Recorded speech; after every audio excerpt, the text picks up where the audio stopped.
Hello, Tonechasers. So this is a video interview I did with the great Doug Aldrich for Rock Gods. Rock Gods is a project I've been working on for many years, along with Cindy Landine, who is the brains and the muscle behind it. But this is an amazing little interview I did with him at his home in the valley out here in Southern California. So I hope you dig it. Thanks.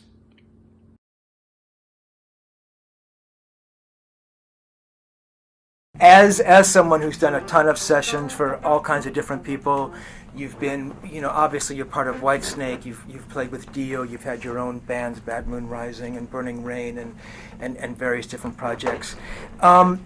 You're one of these people, and unsung isn't the right word. We were talking earlier, and I mentioned maybe underappreciated.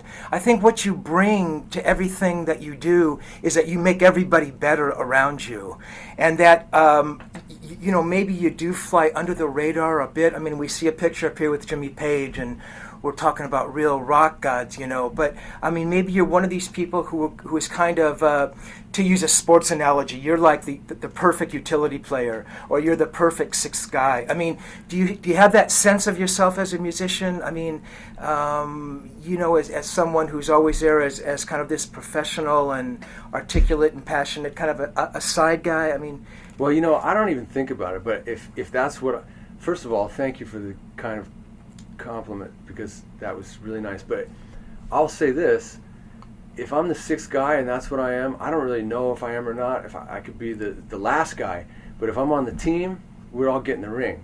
If we win, we're all getting the ring. So I'm cool with that. But I mean, I kind of have a personality where I really kind of apply myself in what I'm doing. I get into it because I really do enjoy my work. I love it, man. I'm so blessed to be doing what I do, and to work with the caliber of musicians that I have gotten to work with is, I think I've been really lucky. So I don't know if I'm the sixth man ain't bad, but I'm definitely a good right hand man. Definitely. For example, with David, David he's one of the all-time great rock musicians, and he's not just a great rock singer. He's a great composer. He plays guitar, he plays piano, and he's a visionary. And I think those are all together. Those things make him maybe the best heavy blues, heavy rock, best rock and roll singer, in my opinion, in the world, and like a treasure, for it. So to work with him is awesome, and to be able to in some way help him with his vision of Whitesnake and be a part of it, it's been great. So I mean, what was that like when he first called you? I mean, was that a relationship you guys had been nurturing? I mean, did he call you out of the blue? How did that kind of happen? He did call out of the blue. I had never met him. I was, some people that I'd worked with were really influenced by him back in the. It kind of jumps back a little bit, this whole thing, because I was in a band called Lion. Sure. And the singer of Lion, Cal Swan, was, first of all, he was a really talented singer and great, and I learned a lot from him too. But he was a massive Coverdale Whitesnake fan, and I kind of didn't really know about Whitesnake. I mean, they were just starting to hit with Slide It In the U.S., and he was playing all this other stuff like Fool for Your Lovin' and Ready and Willin', and the older, I think his favorite record was Come and Get It, and so he had that going all the time, and Lion kind of based our sound on Whitesnake. So through the years, people would go, man, if you ever got the gig with Whitesnake, David he'd be really happy with you or whatever, and I never dreamed it would actually come to that.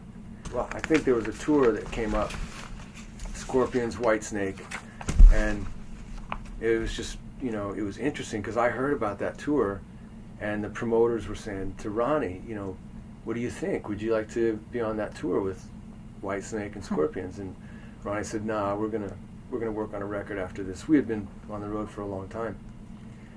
And I was just like, no, Ronnie. Me and Jimmy Bain were both like, Ronnie, that's a great tour, man. We got to do that, Whitesnake, David Coverdale. And I think at the time he was talking with Sykes, and we were like, that'd be freaking great, And then Ronnie was like, no, we've done enough touring. You know, you guys got to get back to work. So he called me and said, you know, I'm looking for a guitar player for this tour. And I said, well, I mean, to be honest, I said, listen, if you've got Sykes, it's not a gig I'd want, because obviously Sykes would be he'd be the guy, you know. And I got a great gig here, man, with Dio. And he goes, no, I want you to do the band with me. I want you to join the band. And I'm not. He and Sykes, I guess, had talked a little bit, and it just didn't work out for either of them.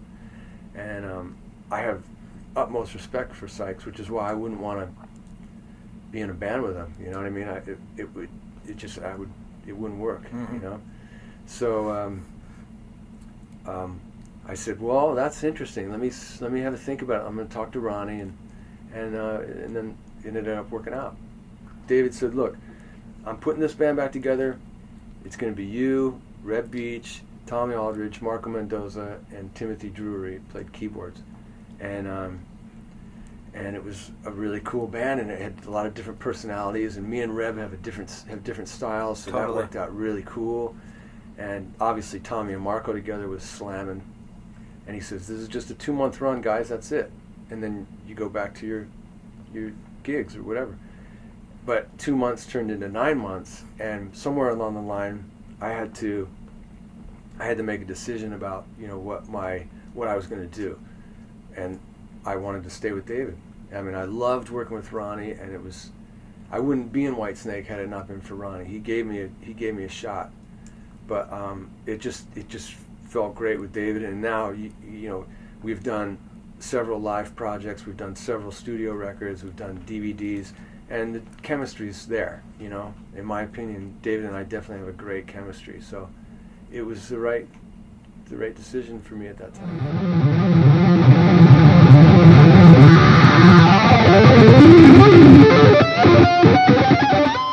The playing wasn't a big deal because I was on my game, because I'd been touring with Ronnie for a while, and Ronnie put me out there, and he said, basically, you own that stage.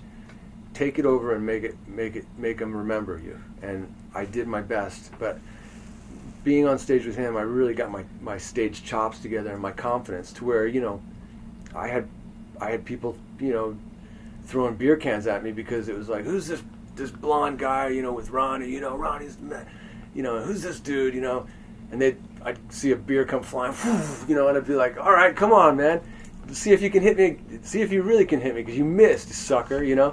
And I got my confidence together, and because of Ronnie, you know. And so when I started working with David, I was like, all right, this is the gig I'm supposed to be doing.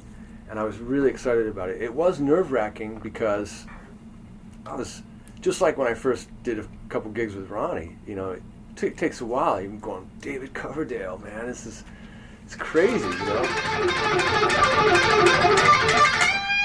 Doug, I mean, if you look back at that guitar player, that Doug Aldrich playing on those Lion records or EPs, I mean, you know, what would you say about that guy? I mean, what kind of a player was he, and what was his tone like? Well, I was definitely, and this is another reason why I really, I would probably, it's hard for me to look back on myself, because I just go, what a dork, or I mean, just nothing good. I'm very hard on myself. Are you really? Yeah, I'm a perfectionist, and it kills me. I can't let stuff go, and I definitely don't want to look back at stuff from the 80s or whatever. But I will say this: that Lion we were one of the only bands in LA on the LA Strip circuit, whatever, that wasn't like a glam band, and I gotta say that's because of Cal, because I was impressionable, man. I was, you know, my late teens, early 20s, late teens when I moved to Los Angeles, and the people that I started seeing walking the streets was Motley Crue and Wasp and Rat and all these guys, and I could have easily wanted to be in a band like that, but when I started working with Cal, our sound was definitely it wasn't a glam thing, you know. Not that glam was bad, it's just that we wanted to be. I loved Zeppelin and Deep Purple, and he loved Thin Lizzy and Whitesnake and Status Quo and a bunch of other bands I can't even remember. But so we had a different sound, and so we did. he absolutely was like, you know, we were anti, you know, trying to be the same as everybody else. We were trying to do our own thing, and I think that's ultimately what hurt us, because the bands that were really popular and that were getting signed were the bands like Poison and stuff like that.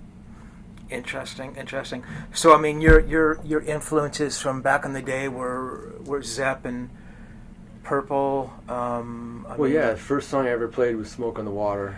I mean, is that true? I mean, I played it. I played it just like this.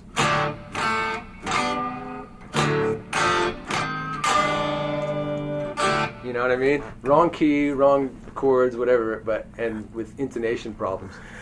But I mean, that's a great riff. You know, everybody wanted to play it. Jeff was one of the first guys you'd kind of picked up on, wasn't he? Him? Yeah, my sister turned me on to Blow by Blow. It was Blow by Blow, that's what you heard? Yeah.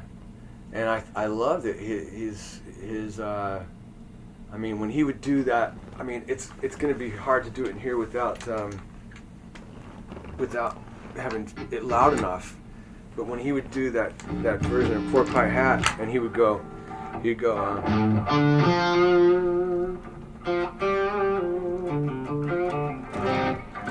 that bit, and then it gets to the whole thing of.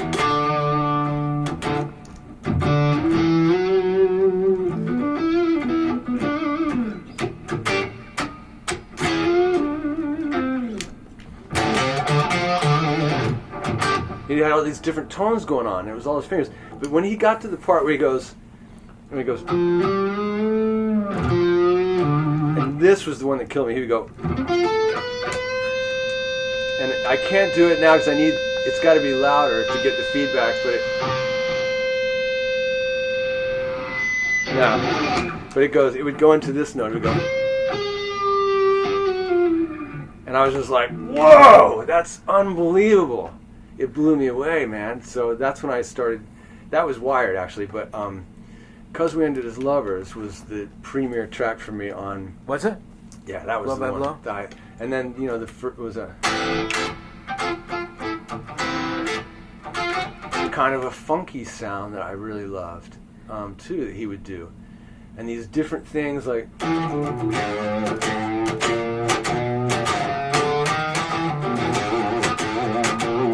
I don't.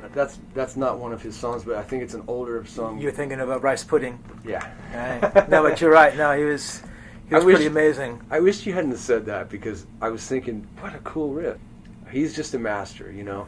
But I still go pound for pound. If you look at the whole thing, the body of work, and what resonates in my heart, I go with Jimmy Page. Jimmy Page. Yeah. Hendrix is amazing, but still, I got to go with Jimmy Page, you know. And Van Halen and Randy Rhoads and Gary Moore, and they're all unbelievable, but Jimmy's the one that, you know, started it for me.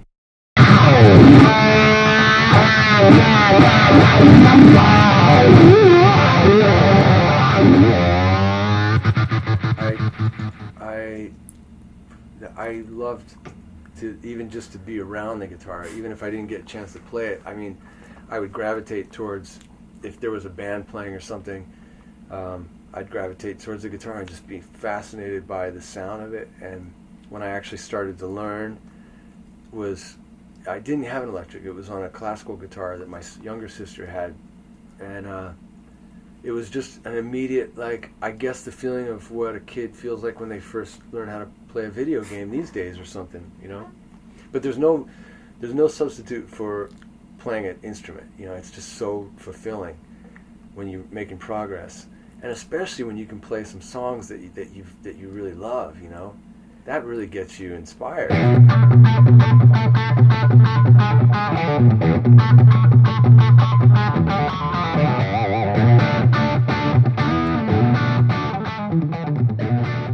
Eventually, and you might have heard this story, but I got called to audition for Kiss for when Ace left. This was in '82, and he left, and Eric Carr was in the band, who was the drummer at that time, and he came and saw me play a couple times, and then invited me to the record plant.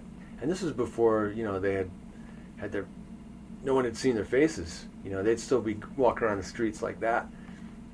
But as much as I was more influenced by bands like Zeppelin and stuff, I was like, oh, okay, this is what happens. You move to Hollywood and you join Kiss or whatever. So I went to the studio and played, and they were working on a record, and really nice guys. Just I felt like I really felt like a little kid at that point. But I remember Gene going, you know that, I was playing some solos on some of their tracks and stuff, and it felt good and it sounded good. But he goes, what about doing a major thing on this song? Would you ever consider doing a major type of thing? I was like, major, what's that? He's like, do, re, mi. I go, oh, I know that. Okay, I'll do that. And then he wrote down some songs. He goes, meet us at SIR, this big airport hangar of a place, and there was Marshall stacks. I mean, I think I had like 5 stacks to play through. And we jammed, and then they called me back again to play, and I didn't get the gig, obviously. I was definitely too young, but it did wake me up and go, you know what, I gotta get better. Something that was pretty much for Japan only at the beginning, and it was definitely at that time I'm still learning, but I was learning what songwriting, what I could be good at songwriting wise. And we did those 2 records, and then I joined Dio, and it just kind of went from there. I was full time with Ronnie, and then joining Whitesnake directly after, and full time with Whitesnake. And I haven't really done anything other than a couple of guest spots with Ronnie to fill in. If he needed a guitar player on a tour, I'd fill in maybe for a week or something. But other than that, it's been full on Whitesnake all the time. So yeah, it was basically in 2012, having a little bit of free time. I had made an agreement with Frontiers for a third Burning Rain record a while ago, a long time ago, and they had said, I need to work around Whitesnake's schedule, and they said no problem. But it just, time went on and on and on, and they were kind of like, come on, man, give us, let's get this record done. So this year, when I had some free time, Keith and I, we kind of revisited some songs that we were kind of thinking would be cool for the next record, updated them, and then filled in some blanks, some different stuff that we liked, and we knocked it out really quickly over a long period of time, if that makes sense, because I would have a day and a half every week or something where I could focus on doing the Burning Rain thing.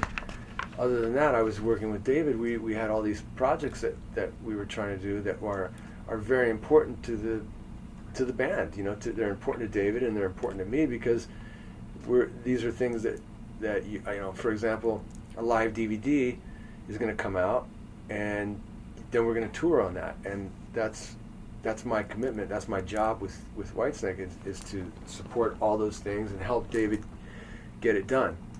So I couldn't ask him, hey, I need a month off so I can do this thing, and I had to do it in my free time, and so we knocked it out, and it's kind of a little bit more of songwriting wise, I think it's a big progression from those first 2 Burning Rain records, but we kept it still in the same vein, same type of stuff. I didn't want it to be in any way something that would step on Whitesnake's toes. Obviously, there's only one Whitesnake because there's only one David, but I didn't want it to be a thing like where I was trying to sound like Whitesnake or anything like that. I had already done that with Lion and Bad Moon Rising, trying to sound like Whitesnake. So this, we were keeping it to what it was, which is what we had started, and I feel like it's got some cool songs on it, and they go together. And the more you listen to it, you realize that this is it's got flavors for me that people would be familiar with, but it's also got its own thing.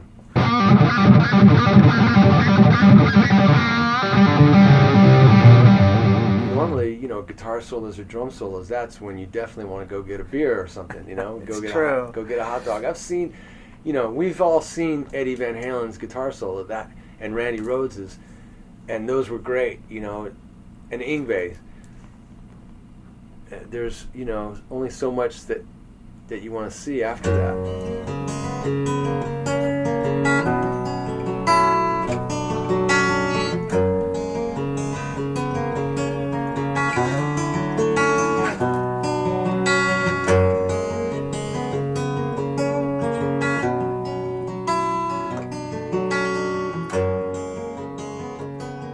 I mean, we hear a lot of that, more organic, kind of, acoustic stuff. I know that David, loves that kind of stuff. I mean, that's a connection that you two guys have, and I think maybe you'd mentioned that you guys are maybe even working more towards that kind of a thing.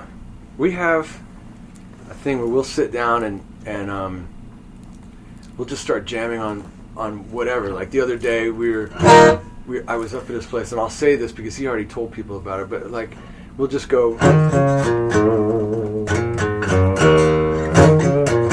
doing Wishing Well, and he'll hear that. He'll be on his iPad doing his thing, and I'll start playing something, and like that, or Can't Find My Way Home or something, and he'll just start coming in singing. And then we found some other songs, which I'm not going to say, that are just amazing. The way that we were kind of banging around with them, and then we started to go, well, what if we took a song like an example would be, let me tell you a song that we haven't worked up that we could say, for example, we could do a version of Slide It In with an open tuning that is very different, but you'd still get the point of the song, and it would be really fun to hear. You might take it like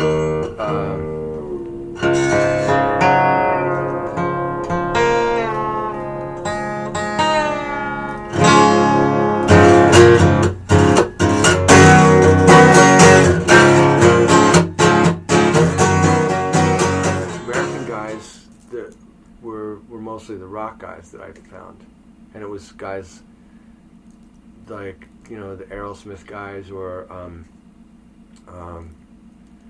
most of my favorite guitar players were European, really, but I did love the Eagles. I love the Allman Brothers. That's right, you were an Allman Brothers guy, weren't you? Well, I mean, I loved it more for the songs than for the guitar playing, because those songs were just so great, and they were on the radio, and I still don't know, always who's playing what, but I know I love it. Like, I don't know if it's Dickie Betts or Dwayne who's doing what part all the time.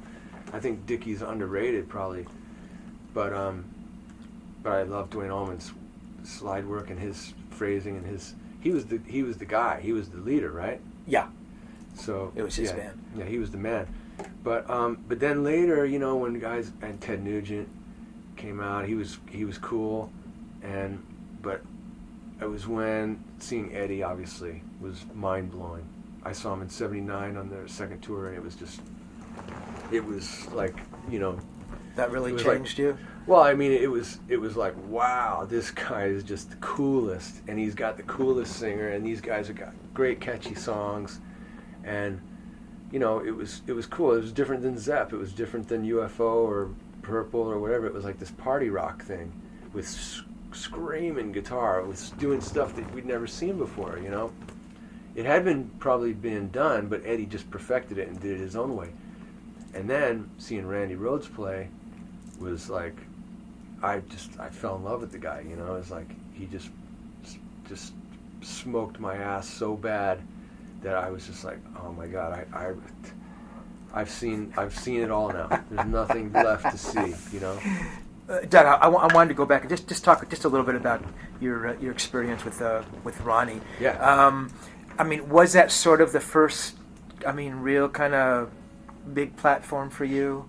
Do you think? Yeah. I mean, I had toured in the U.S. before with a band called Hurricane. We had done it was like a 3-month tour, but joining Dio, doing a record, the pressure of that was big, and then doing this big tour, and the first few shows with him, we were supporting Purple and Scorpions on the first leg.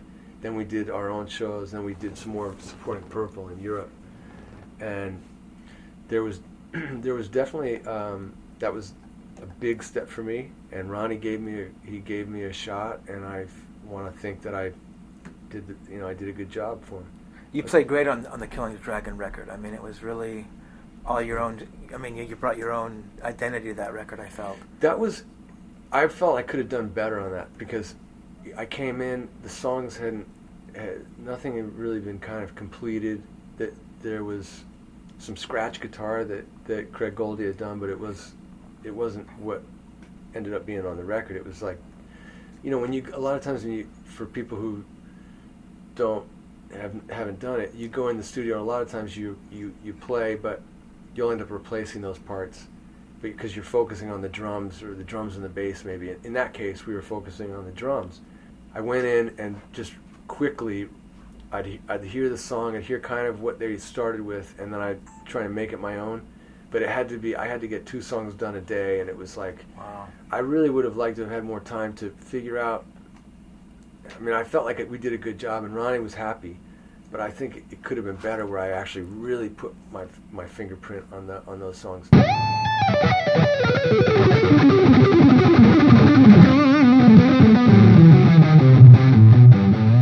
Two things I remember about that was we were driving to the gig, and Ronnie's friend was driving us to the gig that night, and he got lost, and Ronnie was getting so pissed off, man. It was just like, oh, I can see this night is just gonna suck, and we got to film, and Ronnie was really upset.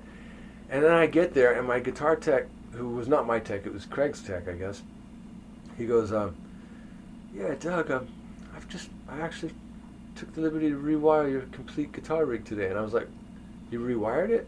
And we're not doing any sound check. There's nothing. It's like we have to jump on stage.